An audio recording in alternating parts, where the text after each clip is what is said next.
Okay, let's take a look at this lesson for today. This lesson is on rational exponents.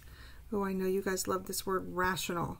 Rational means fractions. Yay, we're going to be doing fractional exponents. So let's take a look at how that works. So here are the rules, and which are, very helpful. This would be called exponential form, and this is in radical form. And what we can do is we can travel back and forth between exponential form and radical form. This bottom number in the denominator is the kind of root that it represents. And this number that's in the numerator is what that root is taken to the power of. And so this is really significant that we understand how to go from here to here and back and forth. So a little nuance that we have here are, what if we have a negative rational exponent? Our first job would be to rewrite it as a fraction, okay, so that we can get rid of the negative in the exponent. And then we do the same thing we did at the top. This bottom number is our kind of root, and this top, our numerator, is what that root is raised to the power of. Okay, so that's what we're going to be dealing with and practicing today. All right, so let's, first we're just going to rewrite. We're just going to go from one form to the other. So this is an exponential form. If you recall, this bottom number is the kind of root, and the top number is what you're taking it to the power of. So this would be the 6th root of 10 to the first power. That's just a rewrite. I haven't done anything but rewrite it. Here we are in radical form. We're going to go to exponential form. So this number would be in the denominator of our fractional exponent. So this would be 12. And see, this is raised to the first power because, there's no number there, so that's an implied 1. So this would be 12 to the 1/5 power. And so that's just rewriting. Okay? Now let's do a few examples. Here we learned the other day about when we multiply terms with common bases. So this, these bases match. This is an x and this is an x, that we add the exponents. So this would be x to the 2 plus 5, or x to the 7th. Okay, same kind of scenario. Notice that we've got a 5. That's a matching base to the 5. Those match. So when we multiply these together, we're going to add the exponent. So this is going to turn into 5 to the 1/3 plus 1/4. Yay, we get to add fractions. That sounds like fun. So let's find a common denominator. Let's see, between 3 and 4, it would be 12. So we've got 4 twelfths plus 3 twelfths, which gives us 5 to the 7 twelfths. Now, this original one, 7 twelfths, our work is in exponential form, so our answer is in exponential form. We want to keep the form that we started with. If you wanted to, just for fun, turn that into a radical, this is just, what if, it would be the 12th root of 5 to the 7th power. Okay? All right, so let's move along. Let's look at these two. So the first thing that catches my eye is this negative exponent. We don't want to have a negative exponent. Okay, we want to fix that. And this is also something we did on that last lesson, the previous lesson on exponents. So we know that if we have a negative exponent in the denominator and there's no pluses or minuses anywhere, right? No pluses or minuses. We can move this to the numerator and it turns into just, x squared. And there's really nothing else to do there. One other example with a negative exponent. So notice how our exponent is negative. We're going to first rewrite it to make it positive. So that would turn to be 4 to the 3/2, right? It just, this moves up in the numerator so that our exponent becomes positive instead of negative. Now it wants us to simplify, and so what we need to do, I mean, that looks kind of nice if you agree, but it's possible that we could do more to it. We need to really put it in radical form so we can see if there's another simpler way we could write that.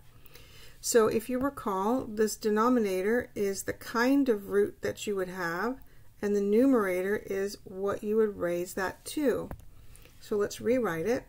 Square root, if you recall, square roots, there's an implied 2 here in that little check mark thing. You don't have to put it, it's implied. But it would be the square root of 4 cubed. Okay, so this, we've done that before, right? So I want a factor tree. I have 3 4s. And so what I want to do is I want to do the square root of each one of those. So, we can go all the way out with our factor tree. We've got pairs. I've got a pair of 2 and another pairs of 2 and another pair of 2. So I've got 3 pairs of 2, which would be 2 times 2 times 2, which would be 8. So isn't that weird? 4 to the 3/2 is the same thing as 8. And 8 is way easier to write than 4 to the 3/2. So that's how we would simplify that. All right, so let's go to the second page and continue our work. So here we've got these are being multiplied together. Okay, these are being multiplied together.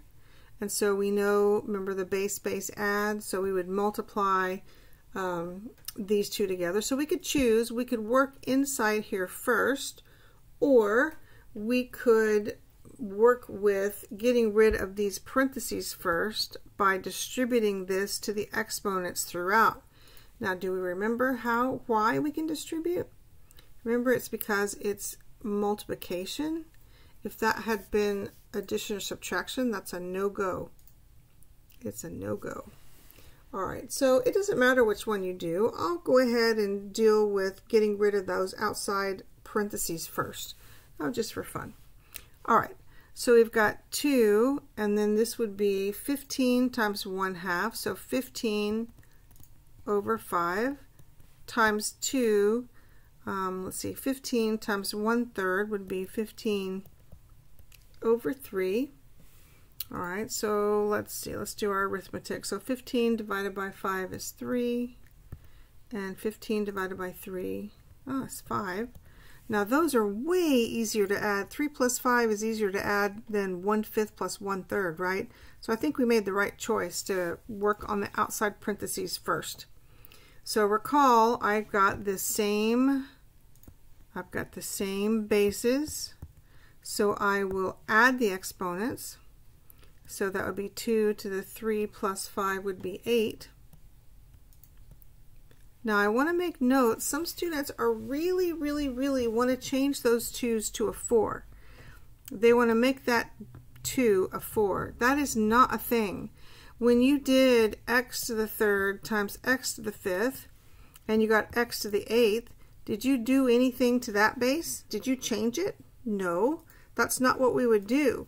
We don't multiply 2 times 2 and get a 4 in the base. That's not the way that it works. Okay, I just want to be clear that that is a 2. This is a 2. It is not. It would not change. The base would not change just because it's a number. Okay, so this is just an example of why that wouldn't work. All right, let's look at number 8. Simplifying that. That looks a little crazy. Well, let's simplifying in exponential form is really not going to work that well. So let's put it into radical form. So this would be the cubed root of 6 times the cubed root of 108. We just worked problems like this the other day. Remember, when we have the same kind of root, we can pull them underneath that same radical. So let's do that. So 6 times 108. Then I'm looking for groups of 3. So let's do some factor trees. You guys know I love factor trees.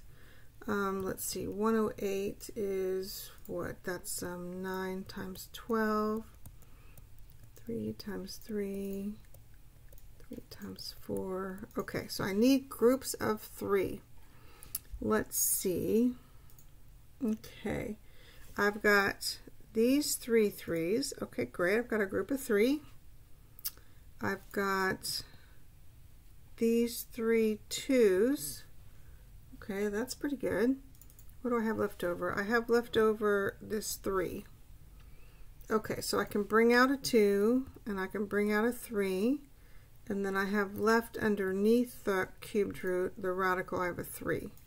So my final answer would be 6 root 3. Okay. All right. Oh goodness, look at this one. It says simplify, but it looks kind of good. What did we talk about earlier? We're not supposed to have radicals in the denominator, right? So what is y to the 1/2? Let's write it as a radical and see what that looks like. What would y to the 1/2 be? Well, this is the kind of root. It's a square root, and this would be what it was raised to the power of. So that is actually the square root of y plus 2 over the square root of y minus 2. Oh, it's in disguise. We didn't even know. That's a radical. It is. So that means we need to rationalize. Okay, let's think back. Remember when we were rationalizing and we had a plus or minus in between, what we needed to do? Do you all remember what that was? Remember, it was multiply by the conjugate over itself. The conjugate of the square root of y minus 2 would be the square root of y plus 2 over the square root of y plus 2. All right, great. Oh goodness, looks like foiling to me. What do you think? We've got some crazy foiling to do, so let's work on it. So the square root of y times the square root of y would be the square root of y squared, right? Just a reminder, just an example. Remember when we did the square root of 2 times the square root of 3, that's the square root of 6.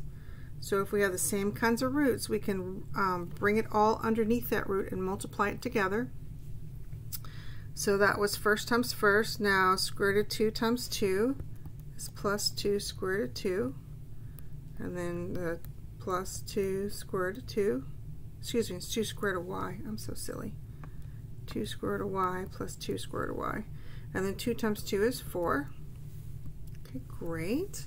Now let's look at the denominator. Square root of y times square root of y would be square root of y squared. Then I'd have plus 2 square root of y minus 2 square root of y. And a minus 2 times a positive 2 is a negative 4. Whew, okay. Let's work on cleaning that up a bit. All right, so we know that the square root of y squared is y. Square root of y squared is y. We know that. And I know that if I add 2 root y and subtract 2 root y, they go away. Okay, so let's see if we can clean this up. So I've got y, and I'm going to add these two together, plus 4 root y plus 4, all over y minus 4. Okay, we got rid of the radical in the denominator. Yay! All right, a few more problems. Let's go to look at these here. These now we have we're going to work on numbers to a fraction. So they're in exponential form. To evaluate them, we need to put them in radical form. Okay, I'm just going to remind you again, this bottom number, the denominator, is the kind of radical. So this is the 4th root of, and this top number, the numerator, is what I raise 81 to, the 3rd power. Okay, so let's see. So I've got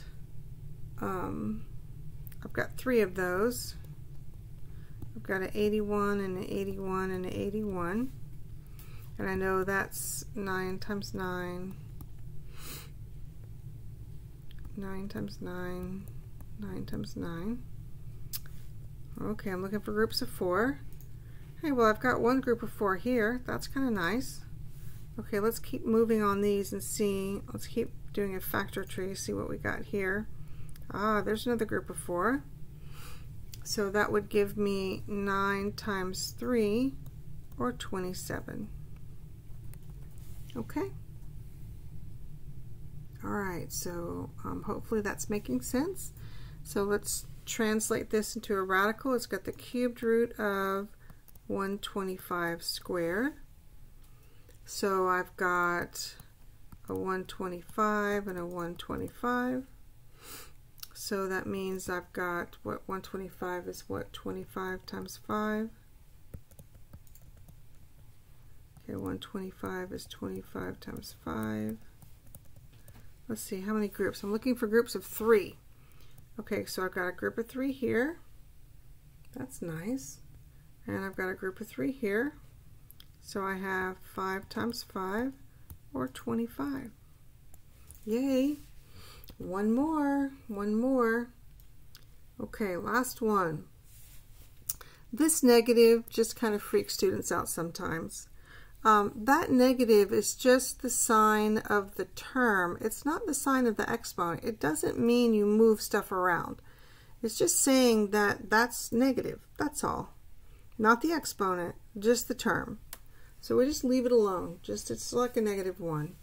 Why don't we, just to make things clear, let's just pull it out as a -1 so we don't get freaked out about it.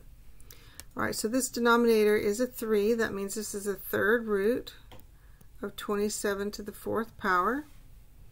So that means that I have 4 27s. Okay, and I'm looking for groups of 3. Let's see, what is that? 9 times 3, or 3 times 3. I've got a group of 3 here. So what do you think I have here and here and here? Right, I've got a group of 3. Of 3 3s. So I basically have 3 times 3 times 3 times 3. Okay, does that make sense? Yeah, I've just got all of those. So that means, let's see, so it's 9 times 9, 81. And then I have that, you know, -1 hanging out there. So my answer is -81. All right, and that finishes up the lesson.